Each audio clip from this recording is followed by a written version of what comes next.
Well, hey, it's great to be here. Great to see some familiar faces. See a couple of you. You just have less hair or grayer hair, but I love Oregon and I love Montana more. But I love Oregon, Hallelujah. and there's some incredible things that are happening here, and it's great to be here. Well, we're super excited. Let's jump in and really, as we were talking to Pastor Lee, just talking about what can we talk to the men of Oregon about, and we're going to share 17 dynamics that create healthy culture. And here's the deal: as we go through them, you'll see they're all number one. Uh, Oftentimes in our team meetings, Kevin will bring vision, and he'll number them all number one since they're all important. And so we're just going to kind of go back and forth. We're going to have some fun today and share with you, well, really what we believe God lit on our heart for you. And my hope and our hope is if there's anything you walk out here with today that maybe snag one or two of these that you can take from here and really work on and try to develop in your setting, your church setting, your mission setting, in your home setting, and we're gonna have some fun. So we're gonna jump right in. Awesome. Go for it. Well, thank you, Phil, and thank you, Bill, for giving us the opportunity to share. I'm looking forward to speaking in the next session as well. But here we're just going to sort of be unfiltered. I don't even know what we're going to say. And so we'll see if I'm allowed in the next session. But I will say this, we're going to talk about, called it creating a healthy culture. Culture is so important. A healthy culture is something you never have. I think we got to start right there, because maybe you're sitting here going, we got a healthy culture. We don't have a healthy culture. We're pursuing a healthy culture. A healthy culture is never achieved. It's always pursued. Because the minute you think you arrive, Hebrews chapter 2, verse 1 says, be careful that you do not drift away from truth. Human tendency is to drift toward dysfunction. Just look at the people sitting at your chair, at your table, and you can see that. We drift outward. But it's true. Culture, we naturally drift toward dysfunction.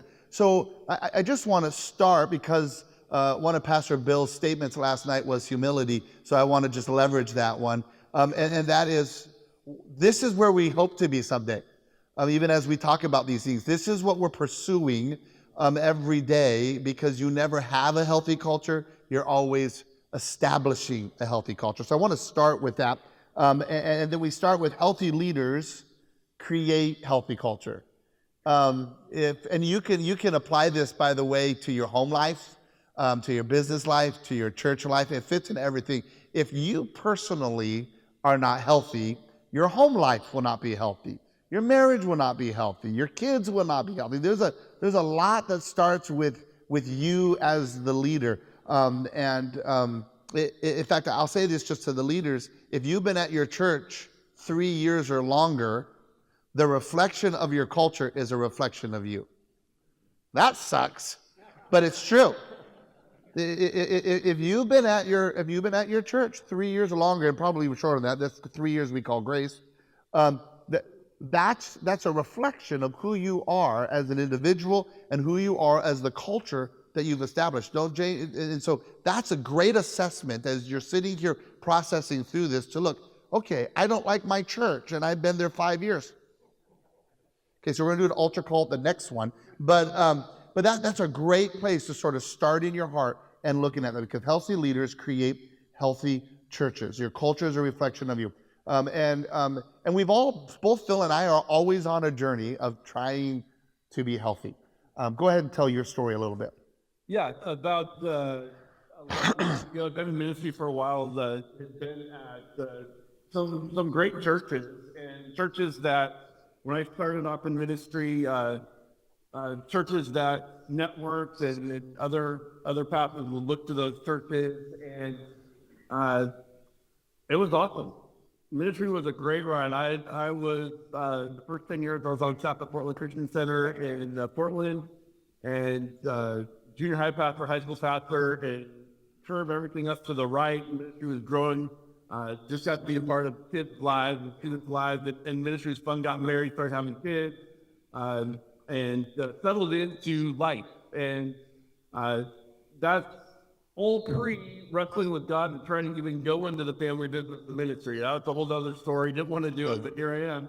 And I went to another church again, a great church. A lot of things were going on at that church, and I found myself in a very unhealthy culture that as I was there, I became unhealthy. And I remember my dad and my wife Janelle talking to both of them, and there was something that wasn't right with Bill Wilson. And the high-eye, super fun, love walking into rooms, talking to people, that was happening on the outward side, but on the inward side, I was dying.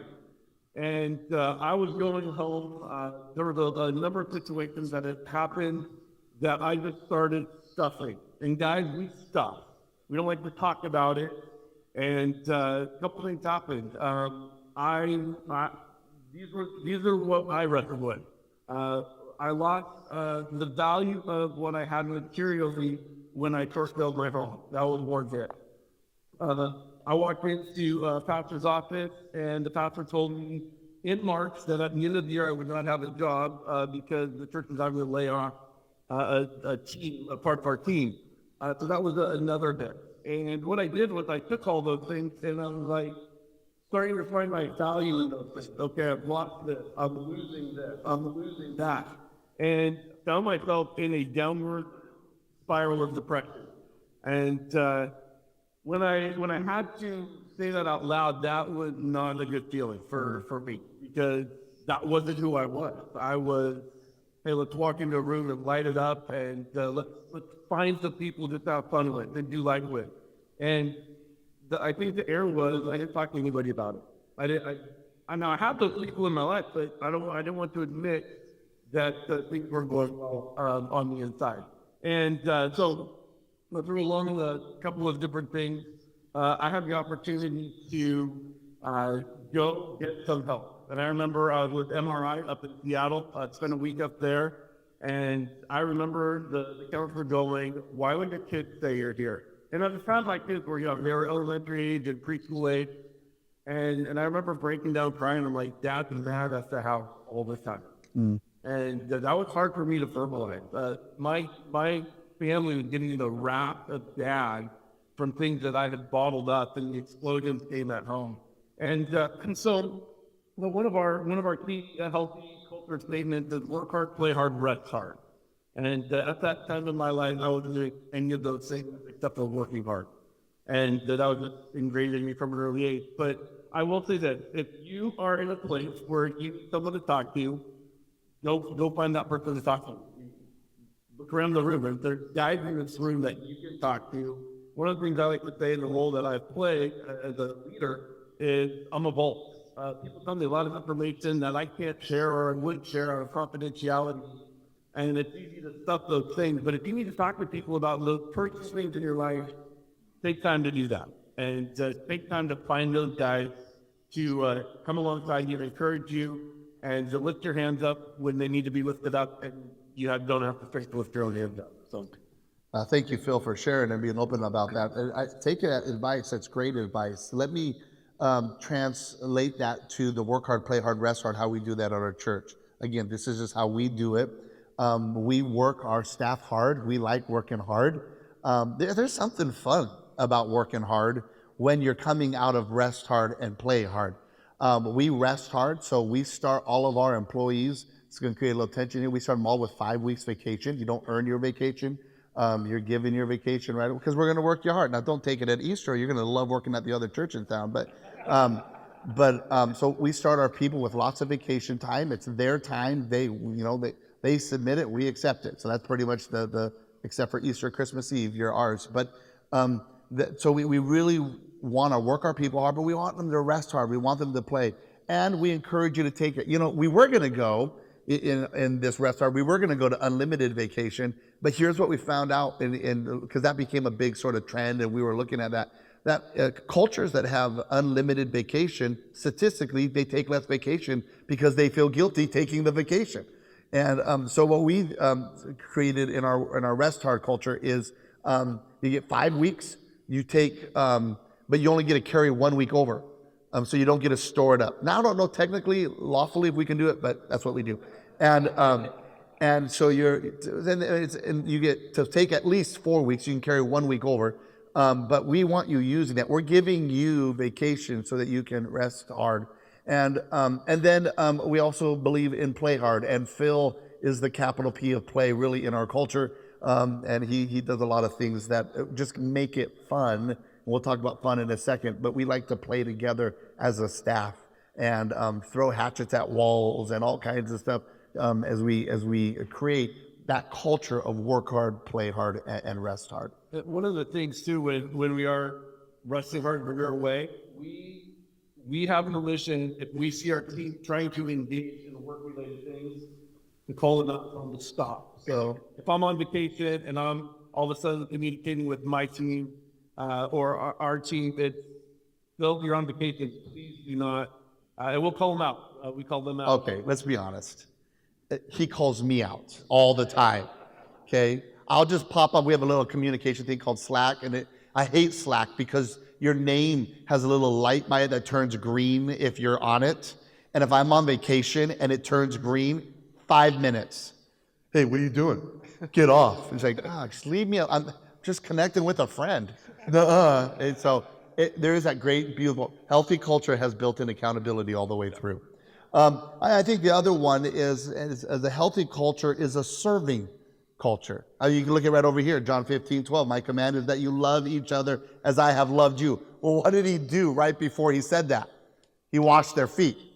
So he's like, just as I have loved you, I've just washed your stinking feet, okay? That was the model for him. We want that as a job. Hear me, can I just speak to lead pastors for a second? Your job is that your staff fulfills their dreams. Not fulfill your dreams. That's not serving. That's slavery. Your job for your staff is to fulfill their dreams. So you equip them. You set them up. You release them. One of the things that we have determined is anytime a staff member comes and they have a call for another church, we celebrate it and encourage them to investigate it. Well, I don't know if this is on here. Open, is that, we hang on loosely. That's coming up later. So they're all going to intertwine. It's beautiful because we want to see our staff achieve their dreams. Here's why. God only creates 10s. And a 10, we have to look at everyone as a 10. And if I honor God's 10s and allow them to chase the dream that God places on their hearts, He's going to bring me 10s. Because He knows I'm going to be a good steward of His people. They're not my people. My job is to help them be elevated to the point where they can be. So when a couple of churches have opened up, I walk into Phil's office, I go, you want to go be pastor of this church? I'm saying that to our team all the time. I want them to chase their dream. And to chase the dream, you got to sit down and say, what do you want to do someday? Just recently, about 3 weeks ago, I sat down with one of the young ladies in our staff, and I go, what's your dream? She goes, I'd love your job. And I go, let's make it happen. I love that. She's going to do a great job in Africa. But I said, let's figure that out. How we're going to get here. You need to practice speaking. You need to practice leading. I want to see you practice these principles with what you're leading right now. And because we're going to help you get your dream. Don't be threatened by people's dreams. Yeah. They're God-given. And if you're threatened by other people's dreams, you're threatened by what God is speaking to them. Yeah. So don't do that. Get on God's side and serve the people that you lead.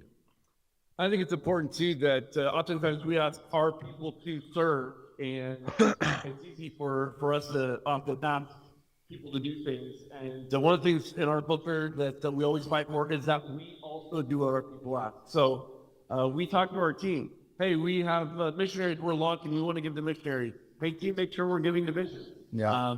And you won't say it, but I will. Kevin, he finds places to serve when he's not speaking. Now, he speaks about 36 times a year at our Kalispell campus, and other opportunities for guests and some of our other teams to speak on those other weekends. Here's the deal. On Saturday, probably last fall, he was not scheduled to speak or even be at our campus. And if you walked through our early childhood hallway, you would have found him in the youth room holding 2-year-olds and teaching them about Jesus while church was happening in another part of the building. And what it did was it not only modeled for families of our church, but modeled for our staff. He's not beneath doing anything that he's asked other people to do. And it was a great model for our team, and our young leaders were like, so when Easter time, when we need people to fill spots, it's easy to have the app knowing that they're doing that stuff too. My wife signed us up, just for the record. Yeah, I come home and she's like, we're in the 2-year-olds this weekend. I'm like, what? Put me anywhere place but the 2-year-olds. But we do Saturday. I take 2 days off a week. Friday and Saturday is my 2 days off a week. We have a Saturday night gathering, but Saturday is my serve day. This is where I get to take the gifts that God has given me and I get to use them for free to bless the church. And I want a culture of serving, and that's why we do that. You know what? Serving's fun. It really is. Most of us in this room got into ministry because we loved serving. And then it became a job. Don't let it be a job.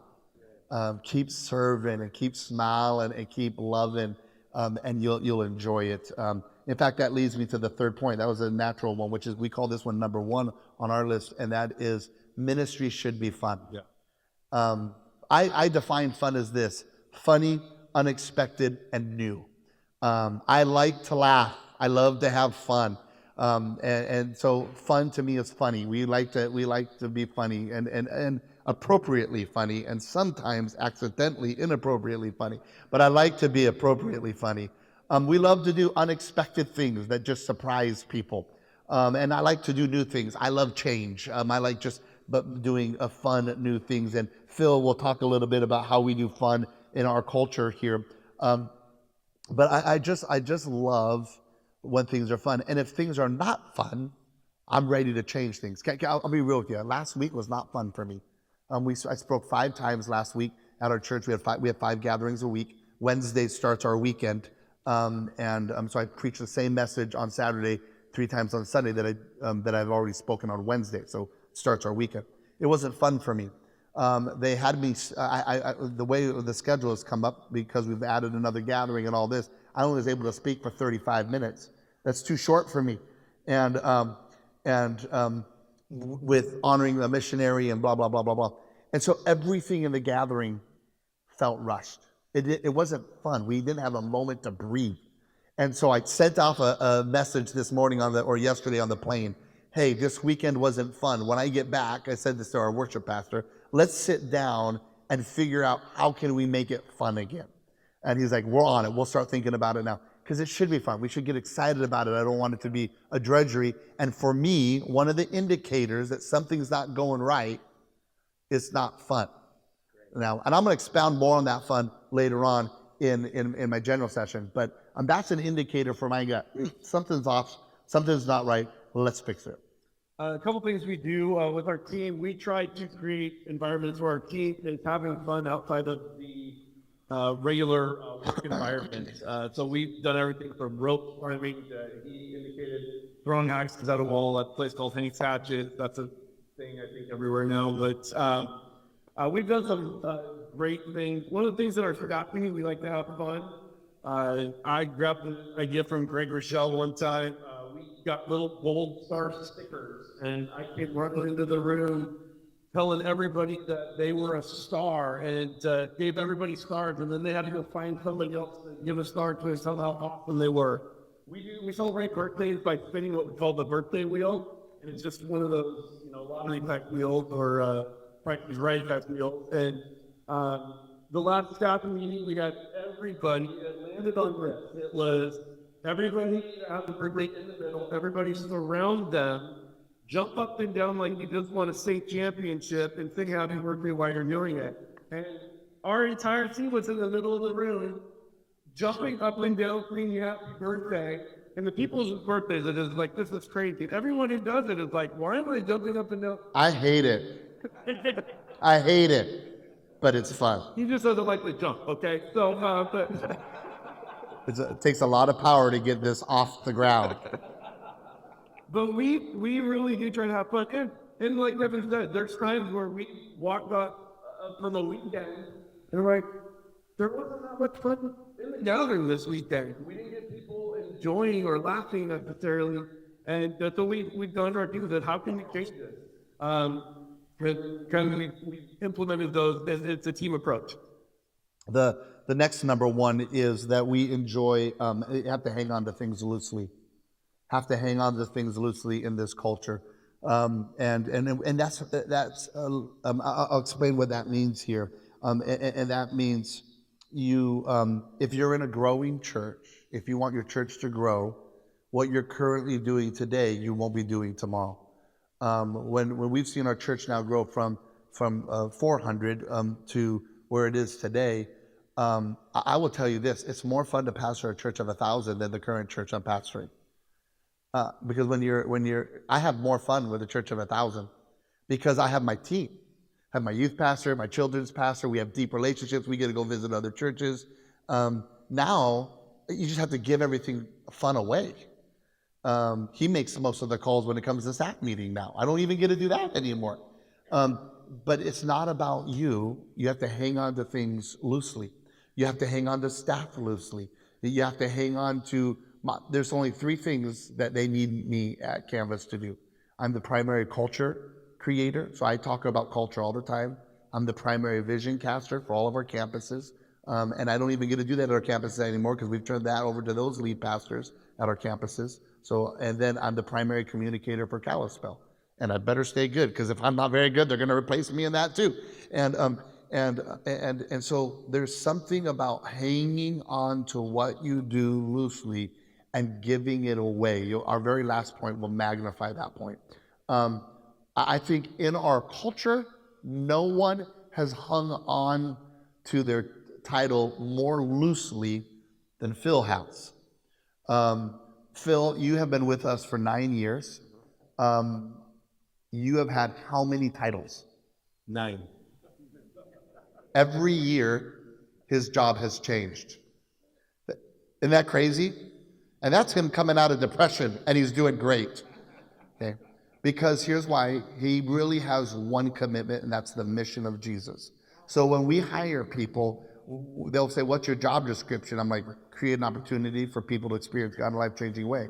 Currently, what we're hiring you to do is this, but that could change in 3 months, okay? Because we're going to shift and change according to what needs to be done to reach people. So we don't really, this is just our culture. I'm not saying this is the right way to do it. It's just how we're currently doing it. We don't even have titles.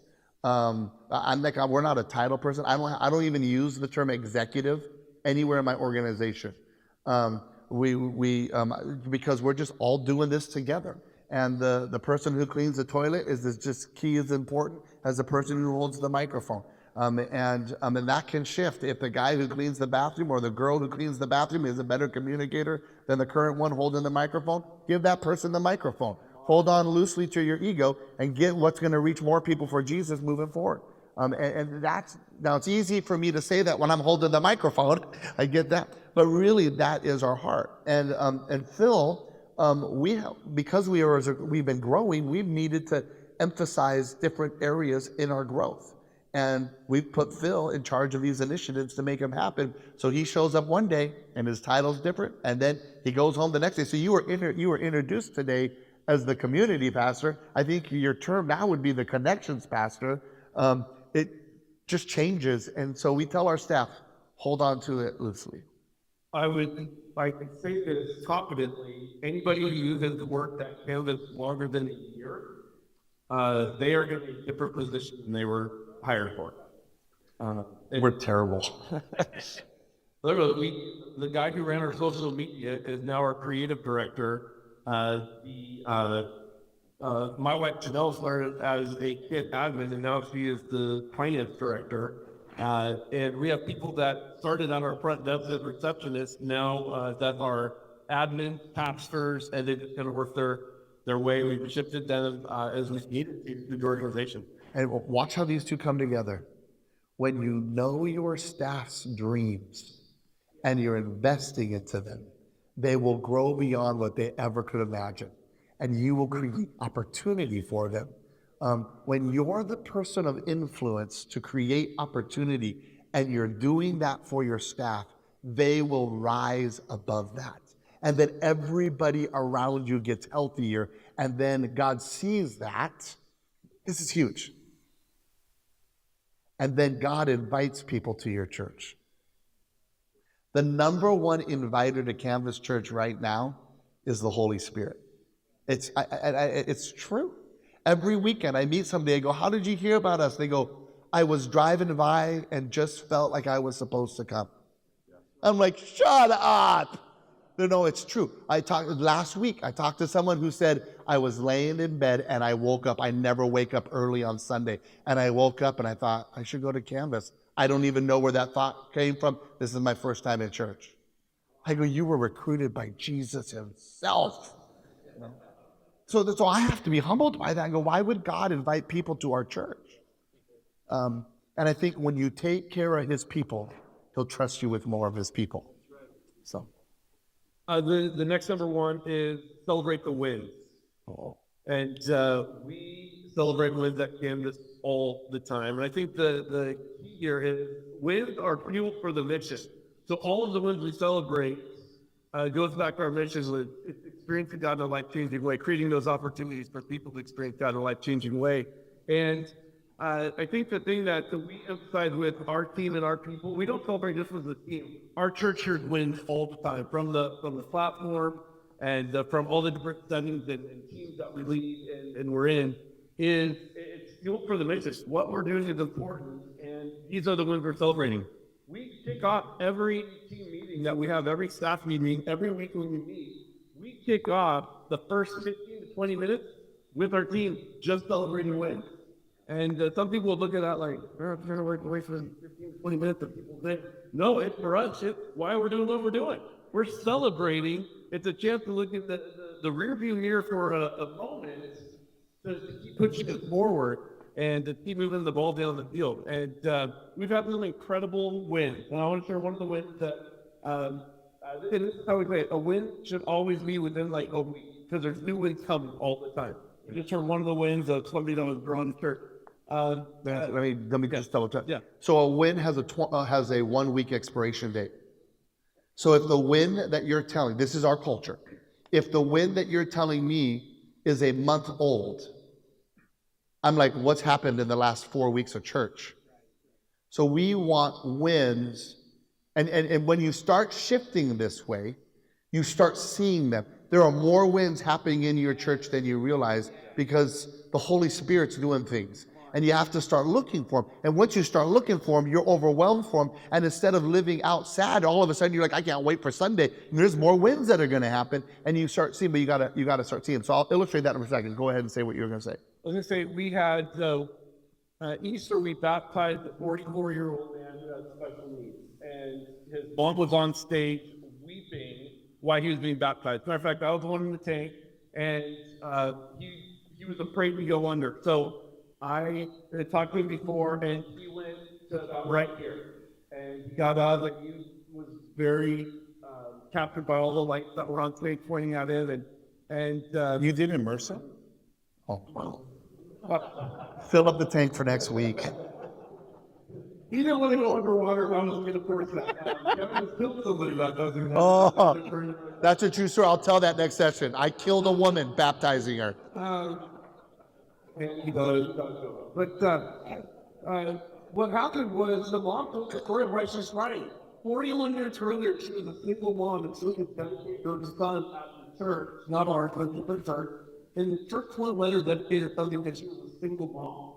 And 44 years later, here's her son with special needs, and we're baptizing him. And she sat on the stage and just wept. We didn't know that story, but when we found it out, we celebrated. Not only was it the one thing baptism we did over Easter, but with our team, we're like, we were only just born at the same time when she was rejected by churches decades ago. And again, that was a win that happened. And this was in the last week that we celebrated. We have a Slack channel, on our Slack, we have a win channel, I should say. And our staff at all times, all parts of the day, are celebrating wins. Matter of fact, you were sitting at the table like, hey, what are some good wins? And we pull it up, there's like 25 in the last 2 days. And then let me tell you why wins is so important. I'm going to illustrate it. Because I think physically you'll be able to see it. And I think it will help. If this is the direction I want to go as a church, and we start celebrating wins, because I want to define what a win is, because I think we all have heard celebrate a win. We just don't know how to celebrate a win. So I think this will illustrate it and help. When you celebrate a win, let's say we do a great vacation Bible school, and we're like, great vacation Bible school, the kid got slimed or whatever. Okay, so you get excited about it. Then we do a great men's event. Oh, it was a great man camp, we had a beast feast and it was awesome, and you have all of that. And then we do, we had a great women's event, because I don't know what they do at women's events, but they painted their nails, and it was wonderful. Now, that's often how we celebrate wins. But what has happened to me in celebrating the wins? Where's my back facing? The reason churches are living in the past is because they don't celebrate a win correctly. So when I'm facing back, and you'll hear this language, you go, well, what should we do next year? Well, what did we do last year that was a win? And then we are recreating the past all the time.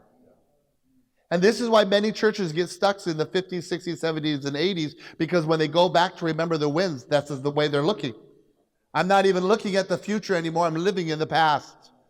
That culture of celebrating a win is dangerous if you don't celebrate it right, because you'll just live in the past. And you always remember the past better than it actually was.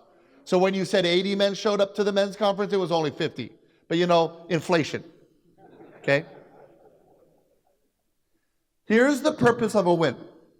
The purpose of a win is an excuse to talk about your future. So you're like, we had a great vacation Bible school because we're creating an opportunity. The point of the win is to literally grab the face of your organization, your church, and point it to where you're going to go. So you want to use a win as an excuse to cast vision. It's a win because you know what? Those kids showed up, we're going to get the parents on the weekend. We had a great women's event, and it was a great women's event because it knocked down the door so we can, boom. What's your vision? What's your vision? We're a gathering-driven church, so everything's about our weekend. Everything's about our gathering. We're always building our gathering. That's our vision. Create opportunities for people to experience God on the weekend. And so anything we do, it goes there, it goes there, it goes there. So, and you always have to fight that. Remember, you never have a healthy culture. You're always establishing a healthy culture. I'll just say where we're at right now. There's a teaching I'm going to do on May 2nd coming up. I've noticed that our wins have turned into people in our current culture. Like just recently, there was a win that was sent out, and it was a person, all staff members, which is great, and there's a moment for that. But when your wins turn into just celebrating people, you're not celebrating the vision. And there's a moment where you encourage and celebrate people. But when that becomes your win culture, that becomes unhealthy. Because it's driven by the person, not by the mission. I want to be driven by the mission, not the person. And that's a little thing. Little things have big outcomes. And so May 2nd, I'm going to talk to our staff. And I say, hey, when we celebrate, we can say this person did a great job, but then attach it to the vision. Because a healthy win moves us forward. There's moments to celebrate people, but if all our wins are about people, we're losing it. Okay? We got to point people to where we're going. This is why when you're doing this and you come up for a new idea, you're not asking the question, what did we do in the past? You're asking the question, what are we going to do to get us there? Significant change in the question. So that's celebrating wins in our culture. We have 10 minutes for two more. All right, we do it. The next two are my favorite. Go for it. Well, I just talked. You do number one. Next number one is we have a no secret culture. We have a no secret culture, and information is power, and we give power away. We have no secrets. I think if there's anything that we need to talk about, anything that needs to be leaked to our team, to leak down to their leaders, we're giving it all away. And that is budget, that's vision, that's information that we need people to know. I think there's a lot of different ways we can explain the team. I love this about our culture. Partly because maybe I can't keep a secret, but no, I can. But like personal stuff, we're not talking about personal like staff issues. If someone is walking through the valley of the shadow of death, we're gonna be careful with them. We're gonna protect them. But when it comes to our church, ask any question. I'll tell you, we are no secrets. I just told our church this recently. In 15 years, I hope we break up Canvas. I hope Billings is its own church and Missoula's its own church, and we're just going to break it all up because they're going to do better than one big organization. So I just threw that out there. There's just no secrets, and that information is power. Give it away. That's what Jesus did. He gave his Holy Spirit to empower. And what we do is we hold on to information so we feel valuable, so we feel important. And it's subconscious. Sometimes we don't even realize we're doing it until you start giving away, and then you figure out how hard it is to give information away. Because as you give information away, you feel like maybe I'm not needed. Get over that. That's called pride. And the middle letter of the word pride is I. And if you give it away, you have no secrets. And so I will tell you this, our facility person knows everything that's going on to our church as the board does. Anything that happens in our board meeting that I can share, I share with everybody. You want to know about our finances? I'll tell you every number. Because the enemy loves to use secrets for his gain. He's going to sow division. And then it gives people something to talk about. We just want to eliminate all that. It's really hard to gossip when you know everything. It really is. And so my job is to stand up and I just tell everybody anything, and I tell all my staff, if you ever have a question, come ask me, I'll tell you. And they know it. And they'll come up and they'll ask, hey, what about this? In fact, it's hard because when we make a hire, people don't believe this. So for the first 6 months, when they're on our team, they're waiting for the other shoe to drop. They're waiting to see like the Oz effect where the curtain falls and then you see the guy running. They're waiting for that. They're like, this isn't real. This isn't real. And then we do 6-month reviews. But 6-month reviews are on this. We never review our people. That's the next one coming back. The next number one is that. Glacier County is calling you. But this is for my ticket I got last week. oh, is it really? Did you hear? Oh yeah, I called you and told you that he got pulled over going 92, and he was in a fight with his wife. No secrets. No secrets. That could not have been better. We were at a marriage conference talking. We said we're not a perfect couple. And she was mad at me that day because she didn't like who I was driving. 20 minutes after we left the building, on our way home, I got pulled over for speed in Montana. Montana doesn't have speed limit, doesn't know. It's I love it. But and so what we do is we do 6-month reviews. But when we do a 6-month review, you review our stated culture. Are we living up to that which we say? In fact, one of the questions that 6-month review people, does Kevin live the culture he talks about? And they so we're reviewing because culture is so important to us. And one of the things that comes out of that 6-month review is there really is no secrets. So if you want to know anything about my church, come ask me. I'll tell you anything about it. There's no secrets. And you know what? That allows us to live in a lot of freedom. And I don't have to play weird games, okay? I just get to love people. So, anything else on that one? Nope, looks good. Last number one is we're a high feedback culture. We're a high feedback culture. And what that means is we open ourselves up to take feedback. And we are open to any criticisms and really not criticism, coaching. It's helping us all be the best we can be. And that plays out in a variety of different ways. I'll tell you one of the ways. Wednesday night, we have our first gathering of the week. And at the end of that gathering, at the end of the night, we all go backstage and we sit there as a team and we go through every element of the gathering, including the preaching. And we sit there and we break down transitions, we break down songs. And not super in the weeds. Just like, hey, how was that transition? How was the hosting moment? How was that video play out?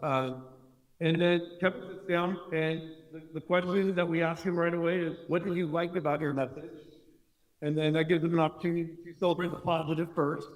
And then he goes, make me better. And we sit there and we tell him, hey, it was a home run this week. Don't have to worry about anything. Or we say, you know what? You tried to use this story there and you lost the ball. And I think, again, it speaks volumes. When the lead pastor is sitting there going, make me better, it opens up so many opportunities for all of us to go, make me better. And we're not afraid of it if our lead is doing that same thing. And that's me, because I don't know too many guys in his position that would say, I want you to grade my message and you'll still have a job if you tell me I suck. And they have told me I suck. It's brutal, to be frank with you. Like the other day, they looked at me and said, you can't wear that shirt. You look terrible in the shirt that you're wearing. I'm like, really? And they're like, yeah. Listen to them. They're only speaking love to you. But we are all better together. One of the things that we really want in our culture, in our high feedback culture, is if you're on the platform, you will be reviewed. And we do instant feedback. But it's because we love you and we're for you. And you really feel that. And everybody's feeling that. So I get instant feedback. I got feedback this weekend because we were talking about a missionary thing and someone comes up to me and you know, you listen and you go through your filter. Sometimes the feedback's wrong, okay? But you listen and you don't say it's wrong, you say thank you. And they said, Kevin, you need to be better at communicating this number. It's getting lost. They were right. I'm like, okay. And I didn't think they were right, but it didn't hurt me to try it better. So I did it better. And you know what? I was wrong because they were right. There's something beautiful about that. We're in this together. Here's a statement that we say all the time. The mission of God is more important than your feelings or your agenda. I will offend you for the sake of the mission. I will offend staff for the sake of the mission. I will offend church people for the sake of the mission. I will be offended for the sake of the mission. And there's a whole culture we have on offense, but we don't have time to talk about that. Offenses are just stupid. Let them go. But it creates this great, beautiful community that is not hyperbole talk. It is a reality, but it requires what our pastor said earlier. It starts with humility. That it's not about me. It's not about my kingdom. It's about making the name of Jesus famous on the lips and the hearts of people that we lead. And then Jesus invites people to your church. And that's our heart. I want Jesus to invite people to your church. We have 2 minutes. You have anything else to say? No, I think we're good. Any questions? Anybody want to ask anything or challenge anything? Yes, sir. They give you the feedback after the first service or after the fifth service? So that's a great question. Do you give me the feedback? So the question is, when do they give you the feedback? So the first gathering for us is on Wednesday. I get the feedback right after Wednesday. Then, if there are more feedback needs to give it on Saturday, they'll find me and tell me. We're always coaching. I'm always coaching our hosts. I'm always coaching our worship leader. I texted the worship leader this week after one of the gatherings. I forget which one it was. And I said, slow down. You're rushing for me, but slow down. Because what you're saying is powerful. And there's a way to do feedback. There's a whole culture in how to give feedback. Don't be a jerk about it. Tell me I look good, and then tell me to wear a different church. Sure. So then there's a way to do that. But I like instant. Why not fix what I'm doing right now for the sake of the church of the next gathering? Why wait a week? Why? That doesn't even logically make sense. Okay? You have to have thick skin, but we all can grow that. Other wins. Or wins. I love wins. Other questions that might not be a win. Yeah.